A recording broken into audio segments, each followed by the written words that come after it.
When I was 17, I took a babysitting job at a small house on a quiet street. The family's name was Roberts, and their daughter Emma was 5 years old. The parents were going out for dinner and asked me to stay from 6 p.m. until about 11. The house was neat and cozy, with soft lights and the smell of fresh baking still in the air when I arrived. Emma was shy at first, but warmed up quickly. We played with her toys and read stories before her bedtime at 8. After Emma fell asleep, I sat in the living room watching TV, folding laundry.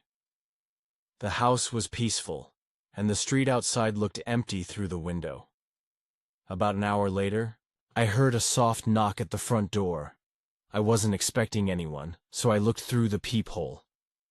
It was Mr. Jenkins, the man who lived next door. He was an older guy, quiet, always kept to himself.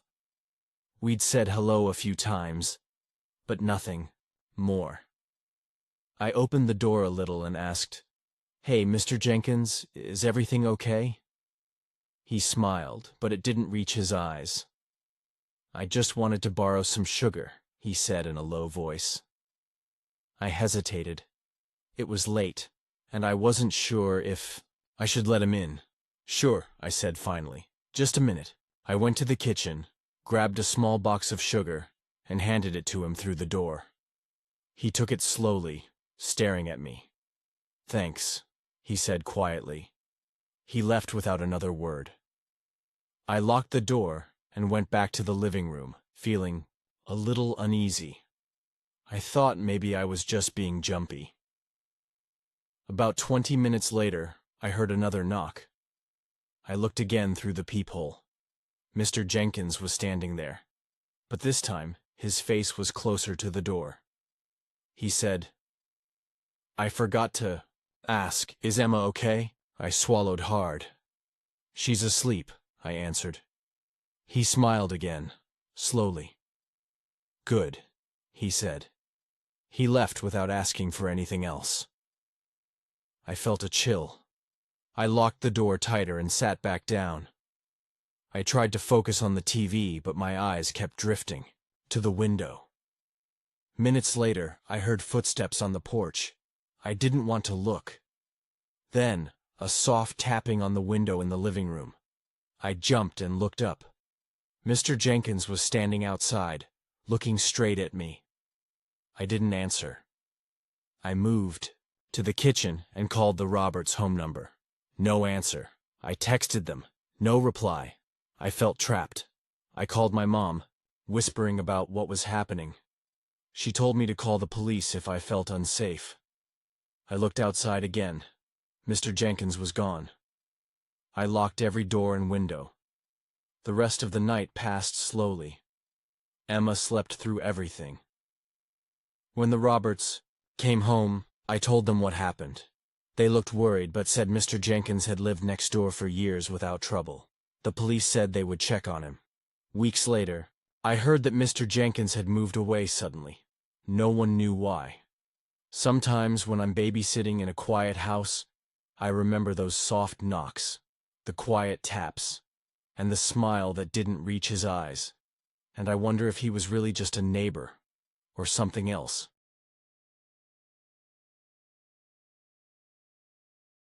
This happened when I was 17. It was a Saturday night, and I was babysitting for a family I'd never worked for before. The mom, Mrs. Kelly, found me through a Facebook group. She needed someone last minute, and I said yes because I needed the money. They lived in a nice, quiet neighborhood. The house was older but clean. She had 2 kids, Ella, 5, and Max, 3. Sweet kids, a little shy at first, but they warmed up after I read them some stories. Mrs. Kelly seemed kind but rushed. She and her husband were going out to a dinner party. Before she left, she gave me a few rules. No sweets before bed, make sure they brushed their teeth, and her face got serious. "Oh, and one more thing," she said, lowering her voice. "Don't open the basement door. It sticks sometimes, and it's dangerous if the kids wander down there." I nodded. "No problem." They left around 6:15.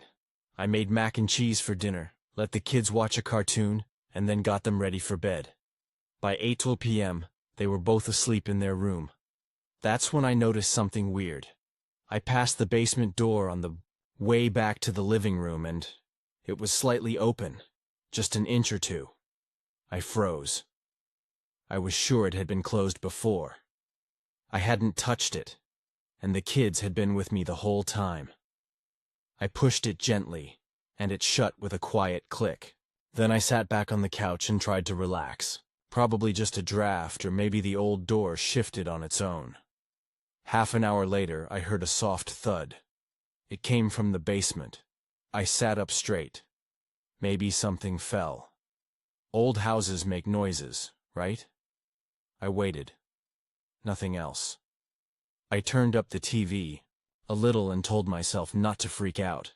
But at 9:20, the basement door creaked open again. Not wide, just enough that I could see the top step. My stomach dropped. I walked over slowly and shut it again. This time, I checked the lock. It didn't have one, just an old, round handle. I leaned against the door for a second, listening. Then I heard it. Breathing. Not mine. Slow, deep breathing from the other side of the door. I backed away fast, heart pounding. I checked on the kids. They were still asleep, safe. Then I called Mrs. Kelly. No answer. I texted, "Hey, did someone go in the basement earlier? Door keeps opening." She didn't reply. I thought about calling the police, but what would I say? "Hi, the basement door keeps opening and I'm scared." Instead, I grabbed a dining chair and wedged it under the doorknob. Then I sat across the room staring at it, holding my phone tight. At 9:45, the chair slid a little. Not from me. I was still, watching. The doorknob turned slowly. It twisted left, then right. I couldn't move. Someone was behind that door. No sound. No voice. Just the knob moving, trying to open. And then, it stopped. The house was completely silent again. I didn't breathe for what felt like forever. I texted Mrs. Kelly again. "Please call me. Something's not right." Finally, at 10:02, she replied, "Sorry, just saw this. Probably just the house settling. That door always acts weird. We'll be home soon." I didn't know what to say. I couldn't explain the breathing or the doorknob turning without sounding crazy. 10 minutes passed, then 15, then the power went out. The TV flicked off. The lamps went dark. Everything went black. I sat in the quiet, holding my phone, trying not to cry. Then the kids started screaming. I jumped up, grabbed my phone flashlight, and ran to their room. They were sitting up in bed, crying. Ella pointed at the hallway. "He was watching us," she sobbed, "from the door." "What? Who?" I asked, my voice shaking. "A man," Max whispered. He smiled and closed the door. I checked the house again. Every room. The basement door was still shut, the chair still in place. Power came back on. 10 minutes later. I called my older brother and made him stay on the phone with me until the parents got home. They showed up at 11:30. I told Mrs. Kelly everything, how the door kept opening, how I heard breathing, how the kids saw someone. She laughed nervously. "I told you, that door is weird. You probably scared yourself." Her husband looked pale. He didn't say much, just nodded slowly. I left quickly and never went back. But 2 months later, I saw something online. A short article about a man found living in someone's basement just 2 towns over. He had been hiding there for weeks, maybe longer. No one had known. He only came out at night. The picture of the house looked just like the Kellys. The article didn't name them, and I wasn't sure if it was their exact place. But it felt the same. The porch, the fence, the brick chimney, and in the photo, one detail stood out. In the basement window, there was a face. Blurred, barely visible, but smiling.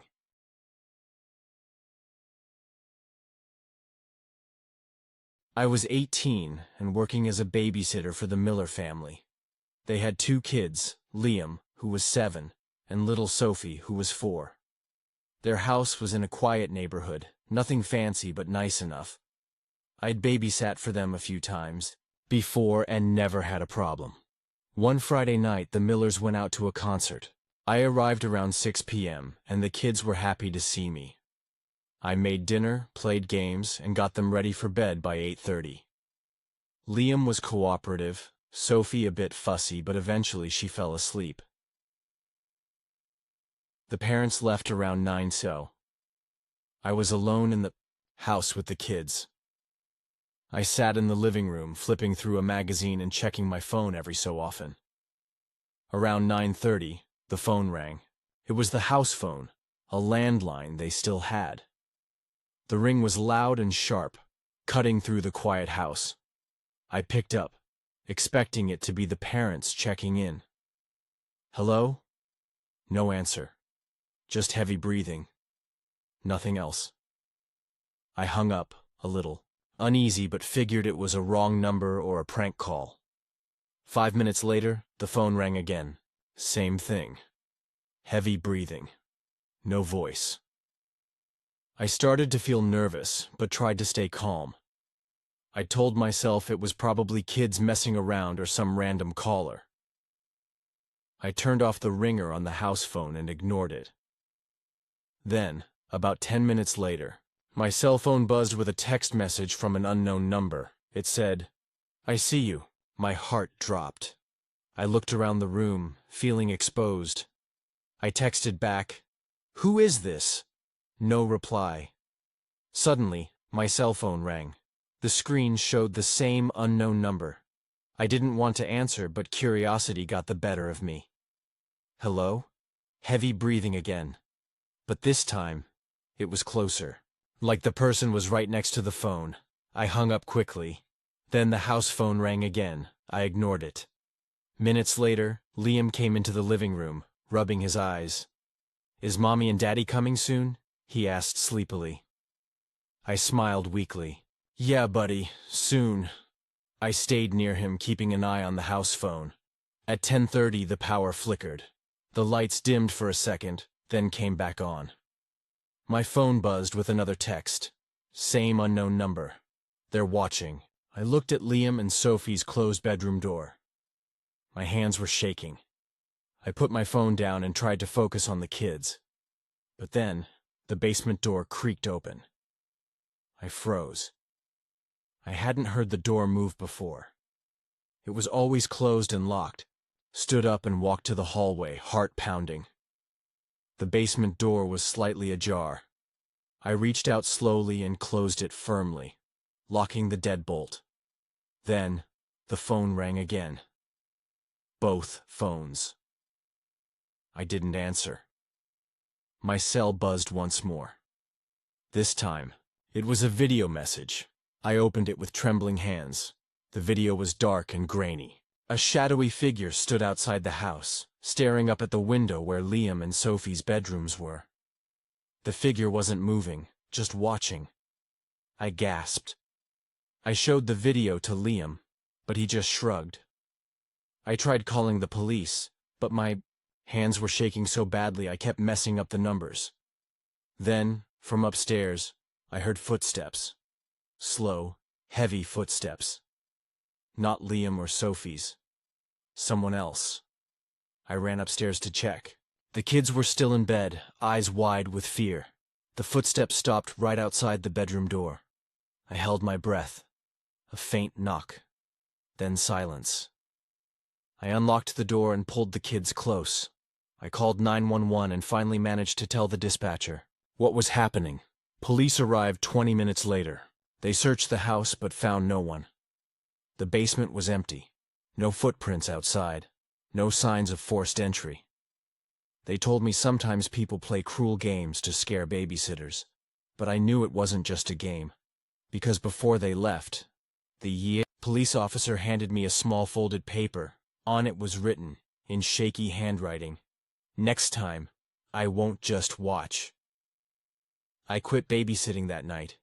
Sometimes when I'm home alone, My phone rings with no caller ID. I don't answer, but I always wonder who's really watching.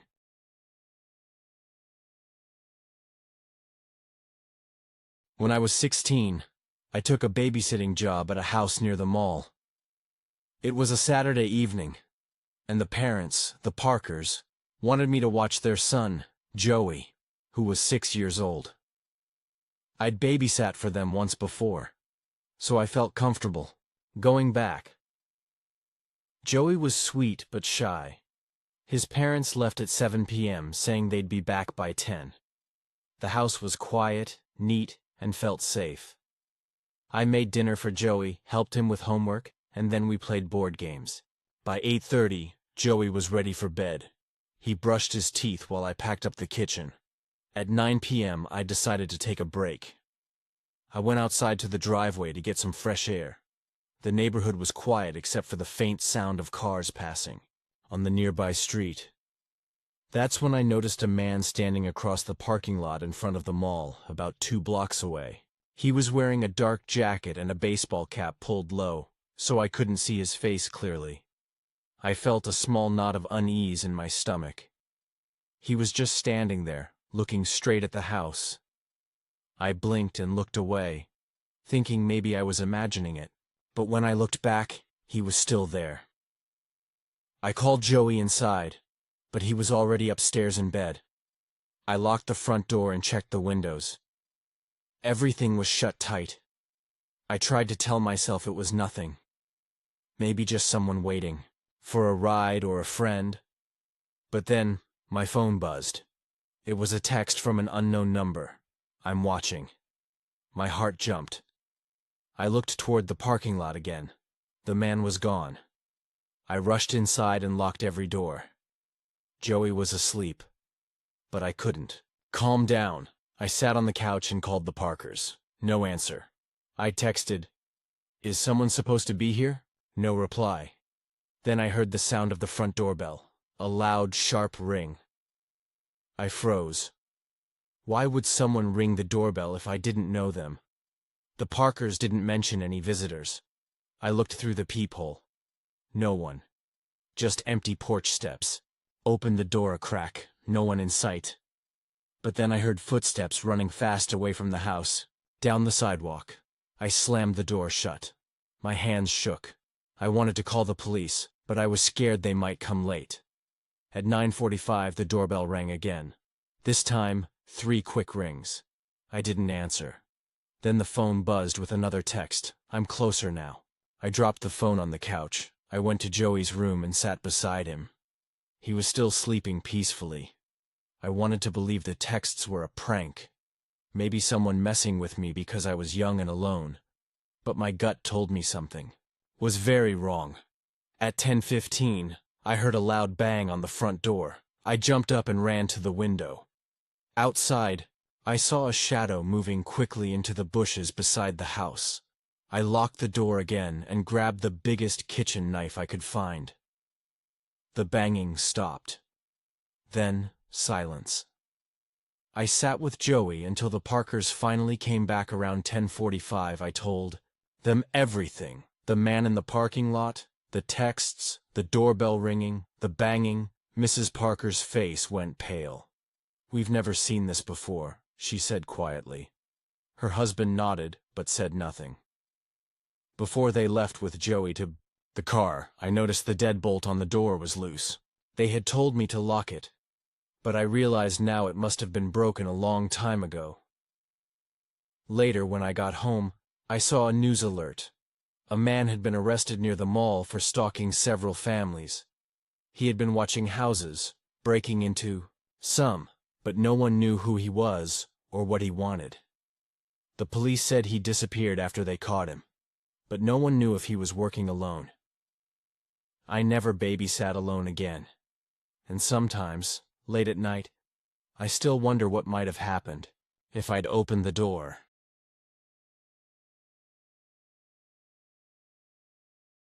I was 19 when it happened.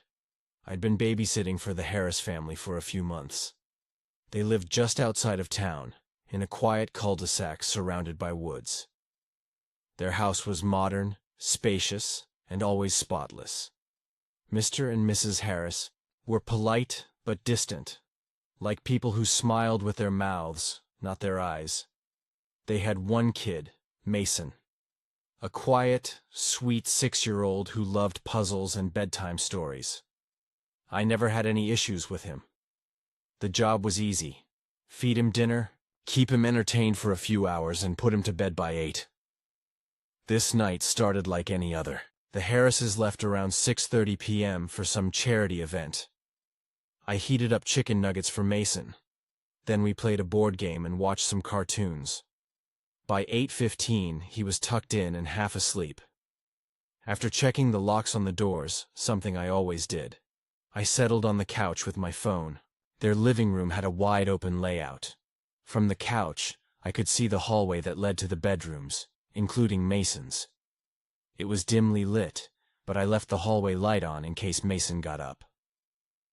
Around 9 p.m., I heard a soft creaking. I looked up and saw a shadow shift in the hallway. My heart jumped, but I figured it was Mason going to the bathroom. I waited, expecting to hear the door shut or the toilet flush. Nothing. "Hey, Mason?" I called gently. "You okay, buddy?" No answer. I got up and walked slowly to his room. He was curled up under his blanket, eyes closed, breathing deep and steady. I stood there for a second, listening. Nothing. Just the quiet hum of the fridge and the occasional tick of the wall clock. Back in the living room, I tried to shake off the unease. Maybe I'd imagined it. Maybe a draft had moved something. I didn't want to psych myself out. But around 9:30 it happened again. This time, it was clearer. A slow, deliberate creaking, like weight shifting on a floorboard. My body went cold. I glanced up and saw a shape standing at the far end of the hallway. Just standing there. At first, I thought it was Mr. Harris, maybe back early. But I hadn't heard the garage. No door had opened. "Hello?" I called out, my voice shaky. The figure didn't move. I couldn't see his face.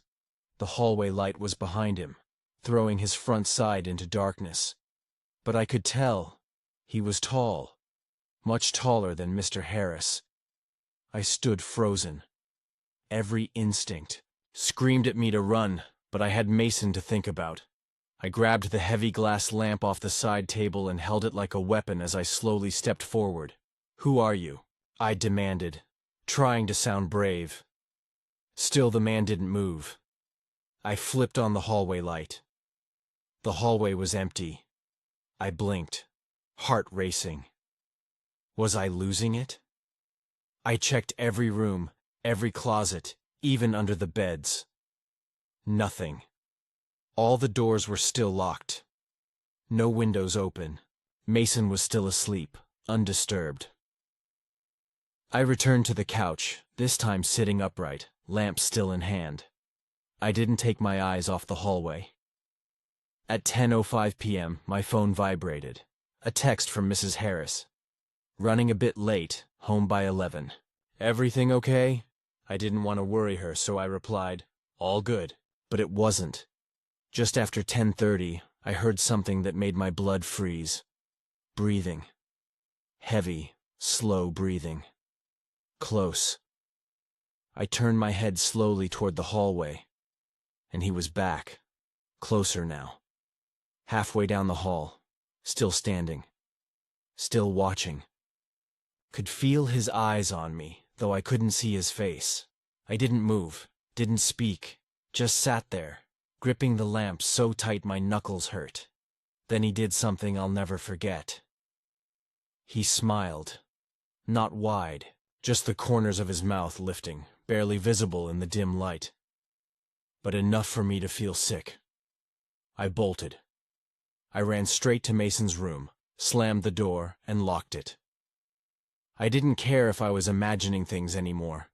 I pushed a dresser in front of the door and grabbed Mason, who woke up crying in confusion. I whispered, "It's okay, stay quiet," over and over. We stayed like that until the front door finally opened. I heard Mrs. Harris calling out. I rushed out, nearly sobbing, Mason in my arms. Mr. Harris looked alarmed, but I didn't care. I told them what happened, shakily but clearly. Mrs. Harris looked at me like I was crazy. Mr. Harris walked through the house while I stood on the porch with Mason. A few minutes later he came back. "No signs of a break-in," he said. "Everything's locked up." They offered me a ride home, but I called a friend to pick me up. I never babysat for them again. A few weeks later, I saw something on the local news. A girl 2 towns over, another babysitter, went missing during a night shift. Last seen at a quiet cul-de-sac. Parents returned home to find the kid asleep. Front door locked. Babysitter gone. They showed a blurry photo from a neighbor's security camera. A tall man, standing just outside the front door looking in through the window, he was smiling.